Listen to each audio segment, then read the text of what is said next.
வாழ்க வளமுடன், வாழ்க வளமுடன். இந்த வீடியோவில் நம்ம பார்க்க போகிற டாபிக் என்ன அப்படின்னா, ஆயுள் பாதிப்பை எளிமையாக கண்டறியலாம். ஒருத்தருக்கு ஆயுள் பாதிப்பு இருக்குது அப்படிங்கிறத ஈஸியாக ஃபைண்ட் அவுட் பண்ணுறது நம்ம இப்போ பார்க்க போகிறோம். நிறைய விதிகள்லாம் கிடையாது.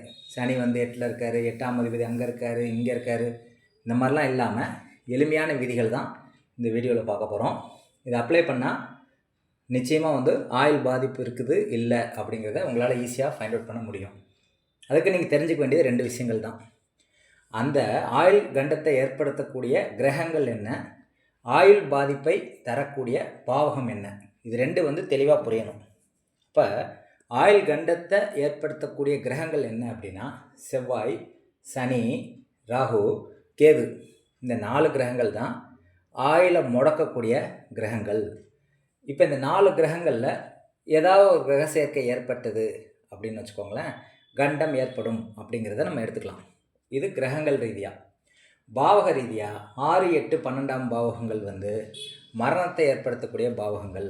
இப்போ 6, 8, 12ஓட ஏதோ ஒரு கிரக இது வந்து தொடர்பு கொள்ளுது அப்படின்னா, உதாரணத்துக்கு லக்னாதிபதி 6, 8, 12ஓட தொடர்பு கொள்ளுதுன்னா ஜாதகருக்கு கண்டம் ஏற்படும். 4ஆம் அதிபதி 6, 8, 12ஓட தொடர்பு கொள்ளுது அப்படின்னா தாய்க்கு மரணம் ஏற்படும். அவ்வளோதான் லாஜிக். காரக கிரகமும் குறிப்பிட்ட பாவகமும் தொடர்பு பெற்றால் கண்டம் ஏற்படும். அவ்வளோதாங்க லாஜிக்கு. 2 விஷயந்தான். இந்த கிரக சேர்க்கை வந்து எந்த கிரகத்தோடு சேர்ந்துருக்குன்னு பாருங்கள். செவ்வாய், சனி, ராகு, கேது, இந்த கிரகங்களில் 2, 3 ஒரு காரக கிரகத்தோடு சேருதுன்னு வச்சுக்கோங்களேன். இப்போ உதாரணத்துக்கு சூரியனோட செவ்வாய், சனி சேருது அப்படின்னா தந்தைக்கு கண்டம், அவ்வளோதான். அதே மாதிரி சனி, ராகு வந்து சந்திரனோட சேருது அப்படின்னா தாய்க்கு கண்டம், அவ்வளோதான். இப்போ 6, 8, 12ஆம் பாவகத்தோட ஒரு 3ஆம் அதிபதி தொடர்பு கொள்ளுதுன்னு வச்சுக்கோங்க. 3ஆம் அதிபதி நின்ற நட்சத்திரம் 6ல் இருக்குது. 6ஆம் அதிபதி 6ஆம் இடத்துல இருக்கக்கூடிய கிரகம் 8ஓட தொடர்பு கொள்ளுது. 8ஆம் இது வந்து 12ஓட தொடர்பு கொள்ளுது. இந்த 12 வந்து திரும்ப 3ஓட தொடர்பு கொள்ளுது அப்படின்னா 3ஆம் இடத்து அதிபதி வந்து 6, 8, 12ஓட சம்மந்தப்படுது அப்படின்னு வச்சுக்கோங்களேன். அல்லது 3ஆம் அதிபதியும் 8ஆம் அதிபதியும் பரிவர்த்தனை இருக்குது. ஏதோ ஒரு வகையில் 6, 8, 12 வந்து ஒரு குறிப்பிட்ட பாவகத்தோடு சம்மந்தப்படும் போது அந்த பாவகம் சார்ந்த விஷயங்கள் பாதிக்கப்படும். அப்போ 3ஆம் இடங்கிறது யார்? இளைய சகோதரன். அப்போ 3ஆம் இடம் வந்து 6, 8, 12ஓடு சம்மந்தப்பட்டுச்சுன்னா இளைய சகோதரன் இறந்துருவான், கண்டம் ஏற்படும். அவ்வளோதான் லாஜிக்கு. இந்த கண்டம் ஏற்பட்டு தப்பிப்பாங்களா அப்படிங்கிறத எப்படி கண்டுபிடிக்கிறது? குரு, சுக்கிரன், வளர்பிறை, சந்திரன், இந்த 3 கிரகங்கள் வந்து சுப கிரகங்கள், அதாவது வலுவான சுப கிரகங்கள் அப்படின்னு எடுத்துக்கிறோம். புதன் எடுக்கல, குரு, சுக்கிரன், வளர்பிறை, சந்திரன் மட்டும் எடுத்துக்கிறோம். கண்டத்திலேருந்து தப்பிக்கிறதுக்கு இந்த கிரக தொடர்பு வந்து கண்டத்திலேருந்து தப்பிக்க வைக்கும். எப்படி? இந்த கிரகங்களோட இந்த குரு சேர்ந்துருச்சு அல்லது குரு பார்க்குது அப்படின்னா அந்த கண்டம் ஏற்பட்டு தப்பிப்பாங்க. சுக்கிரன் சேர்ந்துருச்சு, சுக்கிரன் லக்னத்தை பார்க்குது அப்படின்னா, அதாவது எந்த காரக கிரகத்துக்கு கண்டம் ஏற்படுதோ அந்த கிரகத்தை குரு, சுக்கிரன், வளர்பிறை, சந்திரன் தொடர்பு கொள்ளுதுன்னு வச்சுக்கோங்க. நட்சத்திர ரீதியாக தொடர்பு கொள்ளலாம், பார்வை ரீதியாக தொடர்பு கொள்ளலாம், செயற்கை ரீதியாக தொடர்பு கொள்ளலாம்.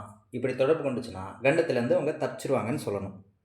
அல்லது 1ஆம் அதிபதி, 5ஆம் அதிபதி, 9ஆம் அதிபதி, இதில் ஏதோ ஒரு அதிபதி இதோட தொடர்பு கொள்ளுது அப்படின்னா, அல்லது வந்து இந்த கிரகம் வந்து 1, 5, 9 ஏதோ ஒரு தொடர்பு ஏற்படுது அப்படின்னா, அல்லது 9ஆம் அதிபதி இது கூட சேர்ந்துருக்கு அப்படின்னா கண்டம் ஏற்பட்டு தப்பிப்பாங்க அப்படின்னு சொல்லலாம். அப்போ கண்டம் ஏற்பட்டு தப்பிக்கிறதுக்கு குரு, சுக்கிரன், வளர்பிறை, சந்திரன் கிரகங்களில் பாவகத்தில் 1, 5, 9ஆம் பாவகம். ஓகேயா? அப்போ கண்டம் ஏற்படுத்துகிற கிரகங்கள், கண்டம் ஏற்படுத்தக்கூடிய பாவகங்கள் பார்த்தாச்சு. அதுலேருந்து தப்பிக்கிறதுக்கு குரு, சுக்கிரன், வளர்பிறை, சந்திரன் கிரகங்களில் பாவகத்தில் 1, 5, 9 பாவகங்கள் அப்படின்னு நம்ம பார்த்துட்டோம். இது ஃபுல்லாக யார் தெரிஞ்சுக்கிறாங்களோ ஆயுள் கணக்கை நீங்கள் தீர்மானிக்க போகிறீங்க. இதில் என்ன கஷ்டம் இருக்குது? நீங்கள் எதுக்கு பழங்கால பாட்டை எடுத்து படிச்சுட்ருக்கீங்க? இந்த தொடர்பு ஏற்பட்டால் கண்டம் வரும். அதை குரு பார்வையோ, சுக்கிரன் பார்வையோ, செயற்கையோ, அல்லது 1, 5, 9ஆம் அதிபதி செயற்கையோ பார்வையோ பெற்றால் தப்பிப்பாங்க. இது பார்க்கலன்னா இறந்துருவாங்க. அது துர்மரணமாக இருக்குது அப்படின்னா செவ்வாய், ராகு வந்து துர்மரணத்தை ஏற்படுத்தும். அவ்வளோதான் லாஜிக்கு. ஒரு உதாரணம் பார்ப்போம். உதாரணத்துக்கு சுக்கிரன் வந்து ராகுவோட சேர்ந்துருக்கு, 2 டிகிரிக்குள்ளே சேர்ந்துருக்கிறது மட்டும்தான் ரொம்ப கண்டத்தை கொடுக்கும் அப்படின்னு எடுத்துக்கலாம். அல்லது காரக கிரகம்னா 7ஆம் அதிபதி. இப்போ 7ஆம் அதிபதி ராகுவோட சேர்ந்தாலோ, சுக்கிரன் ராகுவோட சேர்ந்தாலோ என்ன சொல்லலாம்? மனைவி தற்கொலை செய்து இறப்பார் அப்படின்னு சொல்லலாம். அல்லது இது பெண் ஜாதகமாக இருந்தால் 7ஆம் அதிபதி கணவரை சொல்லலாம். அப்போ கணவர் வந்து தற்கொலை செஞ்சிருவார் அப்படின்னு சொல்ல போகிறோம். அவ்வளோதான் லாஜிக். ராகுவோட 2 டிகிரிக்குள்ள ஒரு கிரகம் சேர்ந்தா அந்த காரகம் பாதிக்கப்பட்டு அவங்க தற்கொலை பண்ணிக்கிடுவாங்க, விஷம் குடிச்சு செத்துருவாங்க, ட்ரெயினில் விழுந்து செத்துருவாங்க, தூக்கு போட்டு தொங்குவாங்க, ஏதோ ஒரு வகையில் வந்து அவங்க இறப்பாங்க. அவ்வளோதான் லாஜிக். உதாரணம் 2 பார்த்தீங்கன்னா, சூரியன் அப்படிங்கிறது அப்பா அல்லது மூத்த சகோதரன். அப்போ இந்த சூரியன் வந்து இந்த 4 கிரகத்தோட தொடர்பு கொள்ளுதுன்னு வச்சுக்கோங்க. சூரியன் செவ்வாய், சூரியன் சனி, சூரியன் ராகு, சூரியன் கேது, அல்லது சூரியன் செவ்வாய் சனி, சூரியன் செவ்வாய் ராகு, சூரியன் சனி ராகு, இந்த மாதிரி தொடர்பு கொண்டுச்சுன்னா தந்தைக்கு கண்டம் ஏற்படும். அவ்வளோதான் லாஜிக் கிரக ரீதியாக. பாவக ரீதியாக பார்த்தீங்கன்னா 9ஆம் அதிபதிங்கிறது தந்தை. அப்போ 9ஆம் அதிபதி வந்து இதே மாதிரி சனி ராகு கூடையோ, சனி கேது கூடையோ, செவ்வாய் ராகு கூடையோ, இதோட வந்து 8ஆம் அதிபதி அல்லது பாதகாதிபதி தொடர்பு ஏற்பட்டால் தந்தைக்கு மரணம் ஏற்படும். அப்போ பாவகம் வந்து 9ஆம் பாவகம், காரகம் வந்து சூரியன். இப்படி ஏற்பட்டால் தந்தைக்கு கண்டம் ஏற்படும்.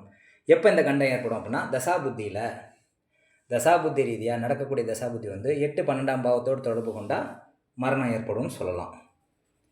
உதாரணம் 3 பார்த்தீங்கன்னா, லக்னாதிபதி நின்ற நட்சத்திரம் 6, 6ல் இருக்கக்கூடிய கிரகம் நின்ற நட்சத்திரம் 8, திரும்ப அது 8ல் இருக்கக்கூடிய கிரகம் லக்னாதிபதி நட்சத்திரத்திலே இருக்குதுன்னு வச்சுக்கோங்களேன். இந்த நட்சத்திர தொடர்பு 6, 8ஓட லக்னாதிபதி சம்மந்தப்படும் போது இந்த ஜாதகர் வந்து 6, 8னா என்ன?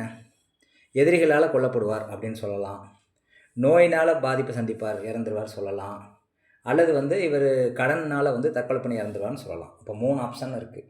ஆனால் கண்டம் ஏற்பட்டு இறந்து போவார் அப்படின்னு சொல்லலாம். எப்போ இறப்பார் அப்படின்னா அந்த குறிப்பிட்ட 6, 8க்குரிய தசாபுத்தி நடக்கும்போது இறந்துருவார். இது கோச்சார ரீதியாக பார்க்கும்போது இந்த காரக கிரகத்தோட ராகு வந்து 8ல் வரும்போது மரணம் சம்பவிக்கும் அப்படின்னு சொல்லலாம். மாந்தி தொடர்பு கொண்டால் இறந்துருவாங்க கன்ஃபார்மான்னு சொல்லலாம். மாந்தி தொடர்பு இல்லைன்னா கண்டம் ஏற்பட்டு தப்பிச்சிருவாங்கன்னு சொல்லலாம். இப்போ உதாரணத்துக்கு ஒரு சம்பவத்தை சொல்கிறேனே. இப்போ உதாரணத்துக்கு லக்னாதிபதி சுக்கிரன் வச்சுக்கோங்க. இந்த சுக்கிரனுக்கு 8ல் வந்து கோச்சாரத்தில் ராகு வருது அப்படின்னா அப்போ மரணம் ஏற்படும், கண்டம் ஏற்படும் அப்படின்னு சொல்லணும். யாருக்கு? மனைவிக்கு. அதோட மாந்தி அதே டிகிரியில் தொடர்பு கொண்டால் இறந்துருவாங்க. மாந்தி தொடர்பு கொள்ளலை அப்படின்னா தற்கொலை முயற்சி எடுத்து தப்பிச்சிருவாங்க. அதில் வந்து கால் துண்டிக்கப்படுதா, உறுப்பு துண்டிக்கப்படுதா அப்படிங்கிறத எப்படி செக் பண்ணுறதுன்னா, குரு பார்வையோ 1, 5, 9ஆம் அதிபதி பார்வையோ செயற்கையோ பெற்றா என்ன சொல்லணும்? அந்த கால் எடுக்கிறதுலேருந்து அவங்க தப்பிச்சிருவாங்கன்னு சொல்லலாம். இந்த பார்வை இல்லைன்னா காலை எடுத்துருவாங்க, ஆனால் உயிர் போகாது மாந்தி சம்மந்தப்படலைன்னா. இப்போ மாந்தி சம்மந்தப்பட்டால் உயிர் போகும், ஃபஸ்ட் ப்ரியாரிட்டி. மாந்தி சம்மந்தப்படலைன்னா அதுலேருந்து ஏதாவது உறுப்பு இழந்து தப்பிச்சிருவாங்க. உறுப்பையும் இழக்கக்கூடாது அப்படின்னா குரு சுக்கிரன் பார்வை ஏற்பட்டால் தற்கொலை செஞ்சும் தப்பிச்சிருவாங்கன்னு சொல்லணும். இதை தாண்டி ஆயில் சொல்கிறதுக்கு எதுவுமே கிடையாது. இவ்வளோ சிம்பிளாக எவனும் சொன்னதும் கிடையாது. இதை புரிஞ்சுக்கிட்டா புரிஞ்சுக்கோங்க, ரொம்ப எளிமை தான். இந்த பாயிண்ட்டை புரிஞ்சுக்கிட்டீங்க அப்படின்னா நீங்கள் ஆயில் கிளாஸை வந்து 1 மாதம் கிளாஸ் எடுக்க தேவையில்லை. இவ்வளோ தான் கான்செப்ட். இதை தாண்டி ஒன்றும் கிடையாது. அப்படி இருந்தால் கமெண்ட் பண்ணுங்கள். நன்றி, வணக்கம்.